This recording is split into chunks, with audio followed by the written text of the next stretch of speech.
ஓம் சுவாமியே சரணமையப்பா.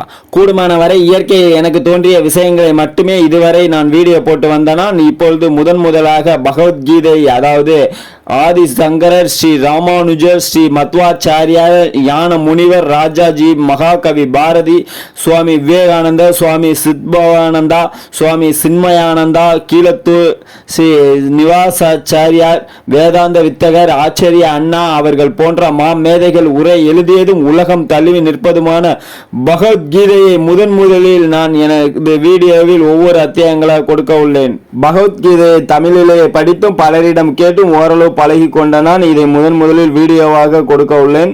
தொடர்ந்து வாருங்கள், பார்க்கலாம். அத்தியாயங்களை சொல்லி அதற்கு விளக்க உரையும் கொடுக்க உள்ளேன். இது அனைத்தும் கவிஞர் கண்ணதாசன் ஐயா அவர்கள் விளக்க உரையிலிருந்து எடுத்துக்கொண்டது. பகவத்கீதை முதல் அத்தியாயம். ஆண்டவர் 14 ஆண்டுகள் வனத்தில் வாழ்ந்தவர், ஒரு நாள் வந்தனர் களத்தில் பாண்டவர், அவர் பேர் பகைவர் கௌரவர், மீண்டவர் நாட்டின் வெற்றியை எய்திட காண்டகு சிறப்பின் கண்ணன் சாரதி, பார்த்தான் தேரினில் பார்த்த சாரதியாய் வளரும் தத்துவம் வடிக்க நின்றான், திருவிழி இழந்த திருதராசனும் களத்தை காண கண்களற்றவனாய் அமைச்சன் சஞ்சயன் தன்னை அழைக்கிறான், வேத வித்தகர் வியாசரின் அருளா யான திருஷ்டியை பெற்ற நற்சஞ்சயன் போர்க்கள நிகழ்ச்சியை புட்டு வைக்கிறான், கண்ணனும் பார்த்தனும் கனிந்துரை செய்ததே சஞ்சயன் திருதராஷ்டிரன் தனக்கு சொல்லும் வகையிலும் சொல்வதே கீதை, அர்ஜுனன் மயங்கும் அத்தியாயம் இதே, பகவத்கீதையின் பாயிரம் போன்றது, காப்பிய புகழ்தனை கலற்றுதல் பாயிரம், களத்தின் நிலைதனை காட்டும் பாயிரம். அர்ஜுனா விசாத யோகம். குருச்சத்திரம் சிவந்து கொண்டிருக்கிறது. துரியோதனதிகளுக்கும் பாண்டவர்களுக்கும் கடுமையான போர் துவங்க போகிறது. மன்னவன் திருதராஷ்டிரன் கண்களை இழந்தவன், களத்தை நேரில் காண வழி இல்லாதவன், அரண்மனை நிலா முற்றத்தில் அமர்ந்திருக்கிறான். அமர்களத்தில் நடப்பதென்ன என்று அமைச்சன் சஞ்சயனை வினவுகிறான். அமைச்சன் சஞ்சயன் வேத வியாசன அருளா யான திருஷ்டி பெற்றவன். அவன் போர்க்கள செய்தியை திருதராஷ்டிரனுக்கு கூறுகிறான். போரின் ஆரம்பத்தில் அர்ஜுனனுக்கும் பகவானுக்கும் நிகழ்ந்த விவாதத்தை அப்படியே சஞ்சயன் திருதராஷ்டிரனுக்கு கூறுகிறான். அதுவே பகவத்கீதை. திருதராஷ்டிரன் கேட்கிறான், சஞ்சயா, அறநிலமாகிய குறுநில தன்னில் நம்மவர் பாண்டவர் நடத்திய தென்ன போரின் நிலையை புரிந்துரை செய்க. சஞ்சயன் உரை. மாமன்னா, அணிவகுத்து நிற்கிறது பாண்டவர் படை. அதனை பார்க்கிறான் துரியோதன மன்னன். நேரே குருதேவ துரோணாச்சாரியாரிடம் போகிறான். குருவே, துருபதன் மகனும் உங்கள் சீடனுமாய திருதராஷ்டிரனால் அணிவகுக்கப்பட்டுள்ள இப்பெரிய பாண்டவ சேனையை பாருங்கள். இங்கே வீரர் தீரர் விருவித்தைக்காரர் பல இருக்கிறார்கள். யூதனன், விராடனன், மகரதன் ஆகிய துருபதன், துஷ்ட கேது, சேகிதானன், வீரமிக்க காசிராஜன், புர்ஜித், குந்திபோஜன், மனிதரில் சிம்மம் போல விளங்கும் சைவியான், வல்லவன் யுவமாத்தியு, உத்தமஜர் என்ற வீரன், சுபத்திரை மகன், திரௌபதி மக்கள், இவர்கள் அனைவருமே தேர்போரில் வல்லவர்கள். இனி நமது படைக்கு வாருங்கள். கௌரவ சேனை நாயகன் என்ற முறையில் நம்மிலே சிறந்தோரையும் தெரிந்து கொள்ளுங்கள். இரு பிறப்பாளரில் மேலானவரை குறிப்பாக அவர்களை உங்களுக்கு காட்டுகிறேன். நீங்கள் பீஷ்மர், கர்ணர், பகைவர் கூட்டத்தை பொடி பொடியாக்கும் கிருபன், அஸ்வத்தாமன், விகர்ணன், சோமத்தன் மகன், இன்னும் வீரர்கள் பல்லோர். அவர்கள் எனக்காக வாழ்க்கையை துறந்தவர்கள், பல்வகை கணைகளும் கடன்களும் பெற்றோர், எல்லோரும் போரில் வல்லவர். ஆயினும் குருதேவா, பீஷ்மரால் கட்டி காக்கப்படும் நமது சேனை கண்ணுக்கு நிறைவாக இல்லை. பீமனால் காக்கப்படும் பாண்டவர் படை அங்கிங்கனாதபடி நடந்திருக்கிறது. நல்லது, நீங்கள் அனைவரும் அவரவர் அணிவகுப்பின்படி எல்லா இடங்களிலும் நின்று கொண்டு பீஷ்மரை கண்காணியுங்கள். அப்போது துரியோதனை மகிழ்விக்க நினைத்தார் பீஷ்மர். இவர் புகழ்மிக்கவர், குரு வம்சத்து பெரியவர், கௌரவர் கிழவன். அவர் உரத்த குரலில் சிங்கநாதம் புரிந்து சங்கை ஊதினார். உடனே சங்குகள் முழங்கின. பேரிகையில் தற்பட்டைகள், பாறைகள், கொம்புகள் இடிபோல் உளித்தன. உடனே வெள்ளை குதிரைகள் பூட்டிய அழகிய பெருந்தேரில் நின்ற மாயனும் அர்ஜுனனும் தனது சேவ சங்குகளை ஒலித்தனர்.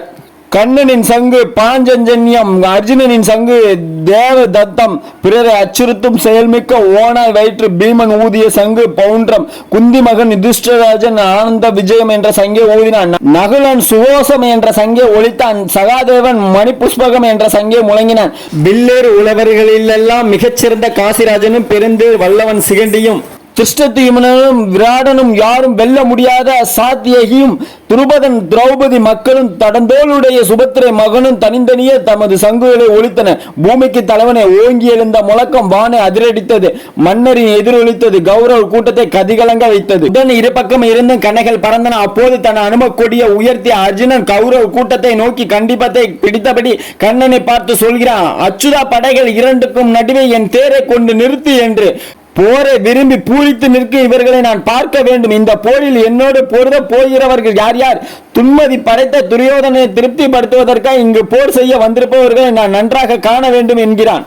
சஞ்சயன் மேலும் சொல்கிறான், கேள் பரத தேசத்தின் பெரும் வேந்தனே, இப்படி பார்த்தான் இட்ட கட்டளைக்கு பணிந்தான் பரந்தாமன். அழகிய தன் திருத்தேரை படை நடுவே நிறுத்தினான். எதிரே பீஷ்மர், அருகே துரோணர் மற்றும் கூடியிருந்த வேந்தர்கள் அனைவருக்கும் எதிரே தேரை நிறுத்திய கண்ணன், அர்ஜுனா இங்கே திரண்டு நிற்கும் கௌரவரை பார் என்றான். பார்த்தான், அவர்களை பார்த்தான். தந்தையர் நிற்கின்றனர், வில்லும் கையுமாய் பாட்டன் நிற்கிறார். குருமார்கள் கூட்டம், மாதுளர் அணிவகுப்பு, அணி அணியாக அண்ணன் தம்பிகள், மக்கள், பேரர் தோழர்கள் வரிசை. பார்த்தான், இருபுறமும் பார்த்தான். இரண்டு சேனைகளிலும் மாமன்மார்கள், உறவினர்கள், நண்பர்கள். பார்த்தான், உடலம் வேர்த்தான். அந்த குந்தியின் செல்வன் குழப்பமுற்று குமுறி வரும் துயரத்தோடு கோவிந்தனை பார்த்து, கண்ணா, போர் செய்ய திரண்டு நிற்கும் புகழூர் சுற்றம் கண்டு சோர்வுறும் எனது அங்கம் துயரிலே உளரும் என்பாய். வேர்வையில் நடுங்கும் மேனி மேசிலிருக்கின்றதையா கார்பொலி காண்டிபம் என் கைவிட்டு நழுவ கண்டேன். தகுமுடல் தணல் போலாக தள்ளாடி நிற்கின்றேன். யான் புகுமன் சுழல கண்டேன், பொல்லாத சகுனம் கண்டேன். மிகும் எந்தன் சுற்றத்தாரே வீழ்த்திடல் நன்மைதானோ? ரகுநந்தா கண்ணா, இது நன்மையாய் தோன்றவில்லை.